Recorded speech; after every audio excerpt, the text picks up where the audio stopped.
I'm the answer to your every cry. Solution for the way behind. I bring to you the news. Ngiyabingelela ke nalamhla kuwe mlaleli egameni lenkosi yethu Jesu Kristu. Angiphindze-ke ngikwemukele kulolu hlelo lwethu lokufundza incwadi yethu yemihla ngemihla lokuyi-Rhapsody yamaqiniso lesibhalelwe ngumfundisi Chris Oyakhilome DSC DD. Lamhla-ke ngolwesibili tiyimfica kuyo inyanga yenhlaba. Umfundisi lamhla uthi libandla liyimbangela yekuthuthuka. Haleluya. Incwadi-ke yokuvula siyithola kuMateyu sahluko se-16 livesi le-18. Lithi nami-ke ngithi unguPetro, etikwaleli dwala ngiyakulakha libandla lami, nemandla ekufa ngekalehlule. Mfundisi uthi bantfu labanyenti bachaza imavi yenkosi Jesu lamayelana nemasango esihogo shangathi libandla belihlaselwe njalo ngemandla ebumnyama. Kodwa akusiko lokho uNkulunkulu afuna sikwende. Emasango amelela ligunya nekulawula. Etikhatsini tasendvulo lisango lelidolobha bekuyindzawo lapho kuthathwa khona tincumo futhi kusetjentiswe neligunya.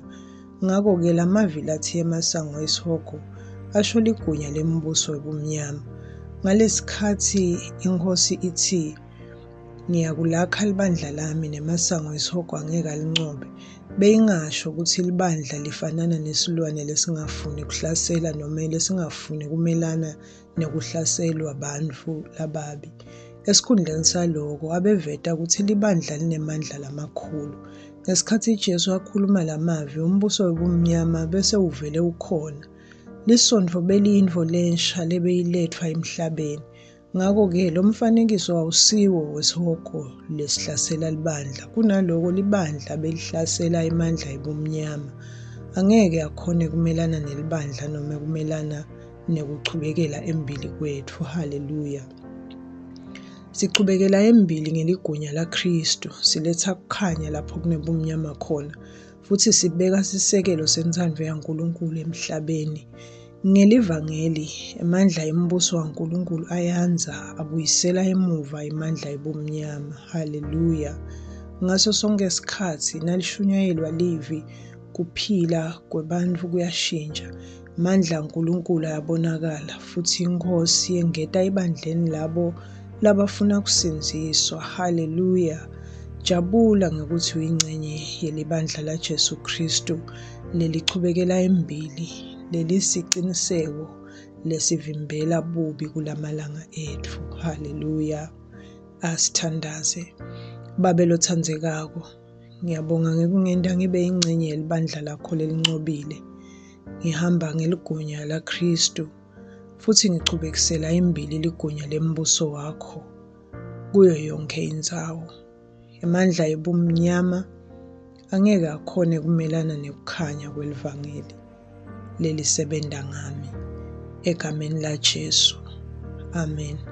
Kuchubeka nesifundvo mlaleli ngesikhathi sakho-ke utawufundza incwadi yaMateyu sahluko se-16 livesi le-18 kuyo The Living Bible. Bese-ke ufundza incwadi kuba seKolose sahluko sekucala livesi le-12 uye evesini le-13, kanye nencwadi yaLuka sahluko se-10 livesi le-18 uye evesini le-14.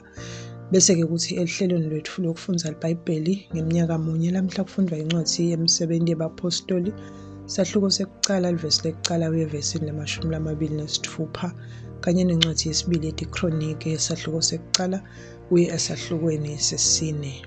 Bese-ke kuthi elihlelweni lokufundza iBhayibheli ngeminyaka lemibili lamhla-ke khona kufundwa incwadi yesibili yabaseKorinte sahluko sekucala livesi lekucala uye evesini le-11, kanye nencwadi yeMshumayeli sahluko semfica uye esahlukweni se-10. Angikholwe-ke mlaleli ukuthi ubusisekile nalamhla sisafundza livi lenkhosi.